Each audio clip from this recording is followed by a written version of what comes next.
ఇప్పుడు ప్రధానమైన సమస్య ఏంటంటే ఓ పక్కన బుడమేరు దగ్గర ఉన్నటువంటి ఆ కాలవలకు సంబంధించినటువంటి అన్నిటినీ కూడా తొలగిస్తున్నారు. ఏది అదే దాని పేరేమంటారు, గండ్లు పూడుస్తున్నారు, ఇసుక మట్టి ఇట్లాంటివి తీసుకొచ్చి. ఇది నెంబర్ 1. నెంబర్ 2 వచ్చేటప్పటికి ఆ చుట్టుపక్కల ఉన్నటువంటి ప్రాంతాల్లో ఉన్నటువంటి వాటర్ని ఎట్లాగ పంప్ చేయాలి, ఎక్కడికి పంప్ చేయాలి, అది ఇప్పుడు అసలైనటువంటి సమస్య. ఇదివరకు 33 తూములు అని ఉండేదన్నమాట సింగనగర్ దగ్గర. ఆ 33 తూముల్లో నుంచి వరద నీళ్ళు వస్తే ఆ నీళ్లు ఆ తూముల్లో నుంచి వెళ్ళిపోయాయి.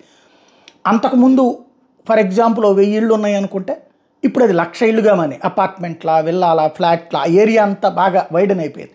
దాంతో వాటర్ ఫ్లో మామూలుగానే ఎక్కువ ఉంటుంది. ఈలోపు కొన్ని ఆక్రమణలకు గురైన ఆ తుమ్ములు ఎక్కడున్నాయో కూడా తెలియదు. ఇప్పుడు స్పష్టంగా చెప్పాలంటే out going drainage system perfect లేదు అక్కడ. దాని ఇంపాక్టు ఈ వరద నీళ్ళు ఇప్పుడు ఎట్లా పోవాలి అంటే, అక్కడ ఇన్నర్ రింగ్ రోడ్డు దగ్గర ఇదివరకు పంట కాలువ ఉండేది. ఇది మురికి కాలువ ప్లస్ పంట కాలువ, అది ఒక రకంగా చెప్పాలంటే డ్రైన్ కాలువ అంటారు, పంట డ్రైన్ కాలువ. అది పూడుకుపోతే ఎందుకు వీళ్ళందరూ ఆ పక్కన వెంచర్లు వేసేసి పూర్తి చేశారు. ఇప్పుడు ఆ పూడికను తొలగించారు నిన్న. తొలగించేటప్పటికి ఆ వాటర్ అంతా వెళ్ళి రింగ్ రోడ్డు దగ్గర నుంచి ఇటు బెజవాడ వైపుకి తిరగకుండా అటు రైట్ సైడ్కి, లేదా ఏది బయట నుంచి వస్తుంటే అదే ఊళ్ళో నుంచి వెళ్తుంటే లెఫ్ట్ సైడ్కి నున్నకు వెళ్ళే ఇంకొక రోడ్డు ఉంటుంది.